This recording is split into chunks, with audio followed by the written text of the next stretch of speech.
Assalamualaikum warahmatullahi wabarakatuh. Bismillahirrahmanirrahim. Alhamdulillahi rabbil alamin. Wassalatu wassalamu ala asyrafil anbiya'i wal mursalin Sayyidina Muhammadin wa ala alihi wa ashabihi ajma'in. Amma ba'd. Puji dan syukur senantiasa kita panjatkan kehadirat Allah Subhanahu wa ta'ala, Allah Rabbul Izzati, yang senantiasa cinta kepada kita selaku hambanya. Allah yang senantiasa sayang kepada kita selaku hambanya. Namun kadang kita selaku hamba yang kadang lupa untuk senantiasa mencintai Allah. Kita selaku hamba yang kadang lupa untuk senantiasa mendekatkan diri kepadanya. Salawat serta salam mari kita senantiasa haturkan kepada Nabi kita tercinta, Nabi yang mulia, Nabi yang begitu besar kontribusinya kepada kita selaku umat Islam, selaku Muslim yang senantiasa berkorban untuk mengembangkan agama terakhir, yakni agama Islam. Insya Allah pada kesempatan hari ini kami ingin menyampaikan suatu pesan-pesan yang menurut kami amatlah penting. Ada suatu penelitian terkait tentang agama kita, terkait tentang nilai-nilai keislaman yang patut bersama kita ketahui. Hal demikian terkait tentang penelitian dari Harvard University membahas terkait tentang Islamic City Index. Islamic City Index yang dimaksud adalah negara paling Islami di dunia. Dari proses penelitian yang dilakukan di Harvard University ini, ada beberapa indikator penilaian yang dilakukan. Dari indikatornya perlu para jamaah ketahui bahwa terkait tentang hal demikian bukan yang menjadi faktor utama adalah terkait tentang masalah ibadah, mengenai perkara misalnya ibadah sholat, ibadah puasa yang mungkin kita laksanakan, zakat, haji, dan berbagai rukun Islam lainnya. Melainkan yang menjadi indikator utama adalah nilai Islam yang menjadi suatu bentuk aplikasinya dalam kehidupan kita sehari-hari. Terkait tentang hasil penelitian ini, ternyata dari 100 lebih negara yang coba dirunut terkait tentang keislaman, nilai-nilai yang paling baik dari negaranya, ternyata yang menurut kita negara seperti Arab Saudi yang merupakan negara mayoritas muslim di dalamnya dan tentu asal muasal Islam ada di sana, ternyata hanya berada pada tingkat 77 saja. Negara mungkin seperti Turki yang merupakan negara yang superpower pun juga berada pada peringkat 96 saja. Bagaimana dengan negara kita Indonesia?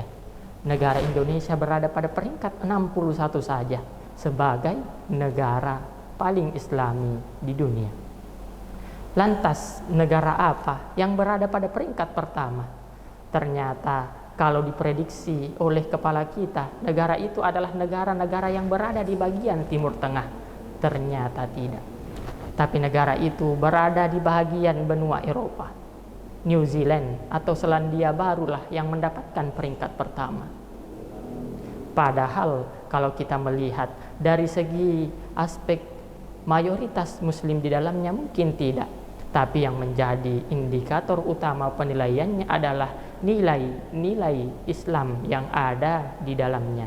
Nilai-nilai Islam yang diterapkan oleh masyarakatnya. Walaupun mungkin dalam hal demikian dari seluruh masyarakatnya adalah masyarakat non-muslim. Dari perihal demikianlah salah satu kesimpulan kami terkait tentang hal demikian, yakni kemampuan kita dalam hal menerapkan nilai-nilai Islam yang mungkin sangatlah kurang. Mungkin terkait tentang wahyu pertama bisa kita ingat ketika Allah menurunkan wahyu kepada malaikat Jibril, kemudian diteruskan kepada Nabi kita, Nabiullah Muhammad sallallahu alaihi wasallam. Perkara pertama yang diturunkan yakni terkait tentang kata membaca.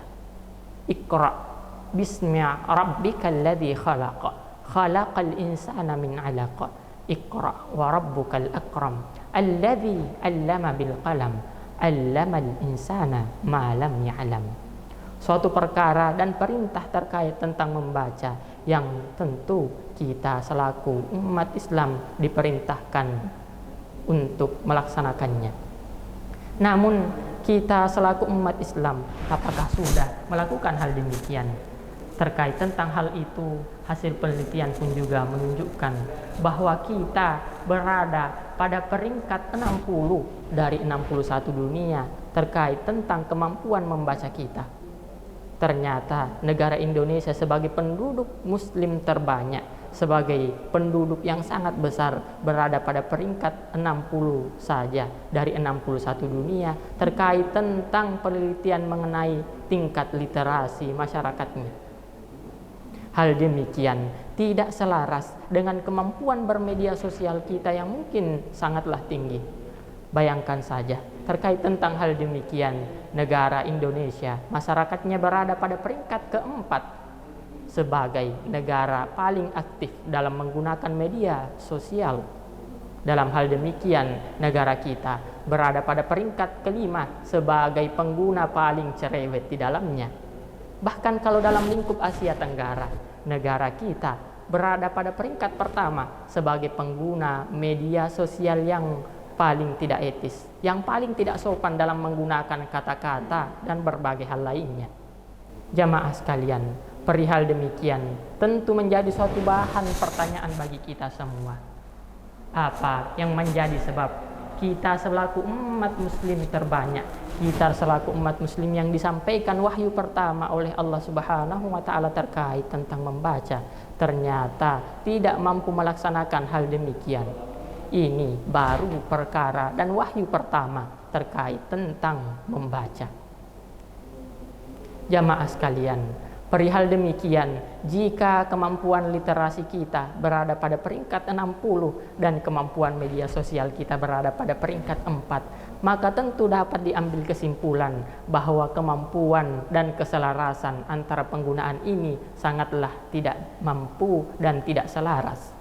Hal demikian berdampak pada kemampuan kita mendapatkan informasi yang mungkin cenderung kurang salah. Hal demikian membuat dalam setiap informasi yang kita dapatkan cenderung kita dapatkan informasi-informasi yang hoax. Hal demikian karena kita selaku umat Islam di era ini berada pada peringkat ataupun kemampuan dengan nama era post-truth, yakni era di mana kita mendapatkan informasi kemudian kita hanya menggunakannya dalam segi afirmasinya saja. Hal demikian yang kami maksud bahwa dalam hal penggunaan informasi-informasi yang ada, informasi yang kita dapatkan kemudian hanya kita kuatkan saja dari setiap informasi-informasi demikian.